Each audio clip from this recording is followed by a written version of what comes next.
a little broader now. We always like to talk about the playoff. People like to talk about the playoff. I get in fights on Twitter with people about polls and how meaningless they are, and are they meaningless, they're not meaningless. The thing that matters is trying to think like the committee thinks, which is a different discussion to me than what do the polls say. The polls don't matter. The polls only matter in how they inform the discussion about the committee. So we have some very big games this weekend. State is off. There are 3 huge games with playoff implications. TCU and Baylor, the 2 remaining unbeaten teams in the Big 12, play each other. Auburn and Mississippi State, both in the SEC West, both unbeaten, both in the top 3, they play each other. And Oregon and UCLA, who both lost on the weekend, which took some luster off their game, but they're still the 2 best playoff candidates, I feel like, in the Pac-12. The winner of Oregon-UCLA this weekend is going to remain in the playoff picture.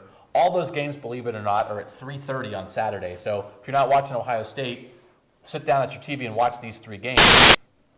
I know you want to talk about Arizona. The question is, will the Big Ten at the end of the year have a team in the playoffs? Not right now, not should they. Let's go, will they? Will the Big Ten have a team in the 14 playoff? Your guess right now, Ari. No. Bill? No, I still think too much needs to happen for a Big Ten team to get in. I also will say no.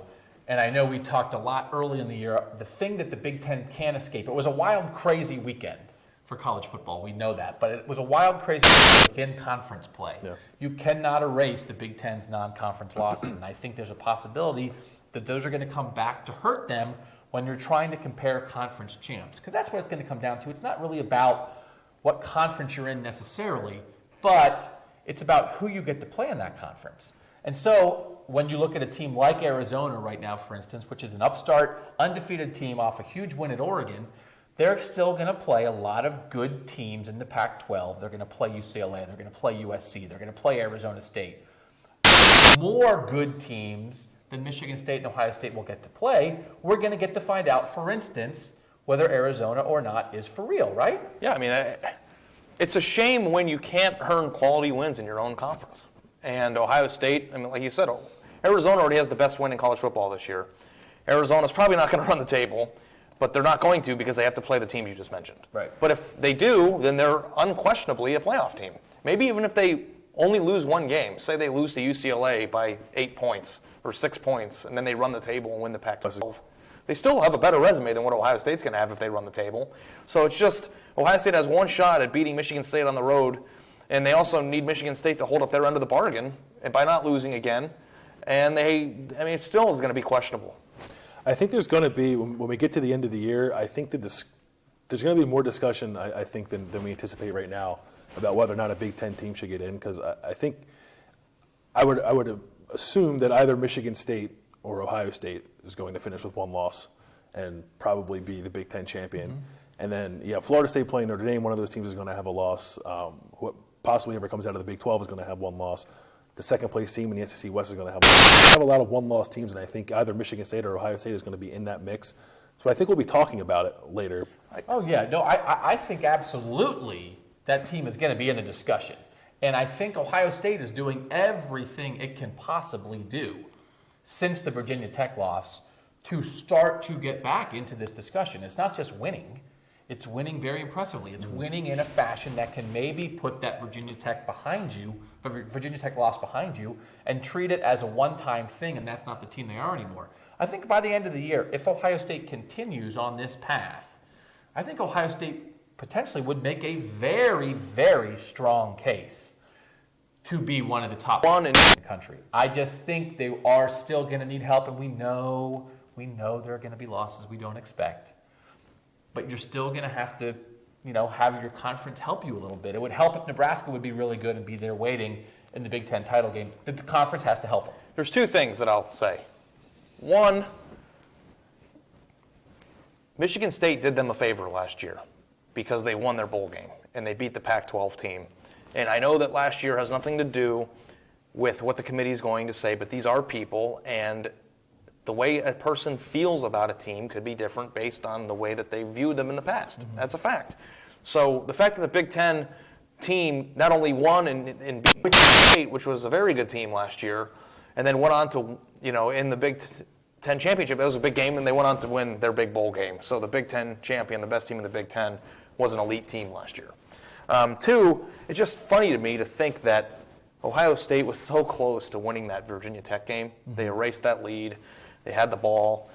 If they would have won that game, that close game, they'd almost be the favorite right now to be. They'd be undefeated. They would have looked great in their last 3 games. They'd be in the top 5. People would look at their schedule and say, listen, they have a clear path. They have one game they have to win, and they're going to be in. It's crazy to think that, 8 minutes of football in the second half of the fourth quarter of the Virginia Tech game.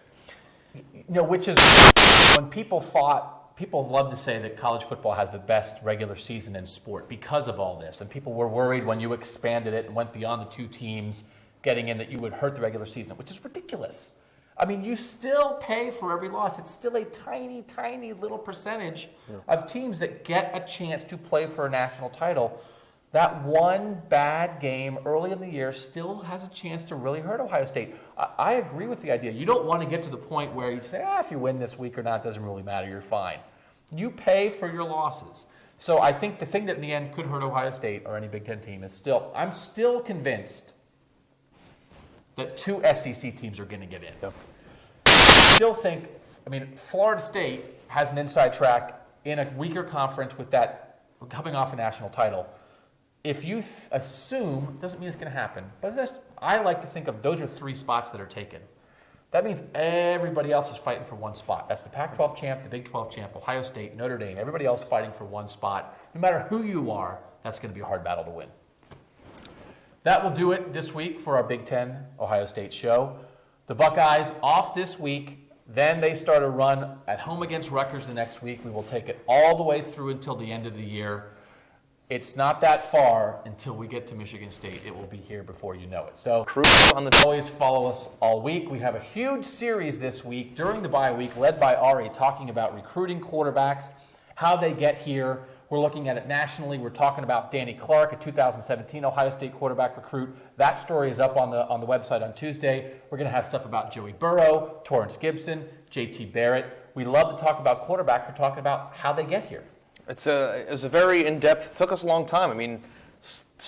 Idea manifested with Doug and I eating chips and salsa at Chili's 6 months ago. And I've been reporting and asking questions and looking at numbers in the time since. And there's so much interesting stuff with the way that the most important player on the field arrives at Ohio State. Is it because the recruiters on the test, or is it just simply where they're born? And the numbers suggest that Ohio State's been the program that they are because the best players in the history of their conference or of their program have been born in Ohio or in the areas around it. So please read. We'd love to hear your feedback, and thanks again for your support.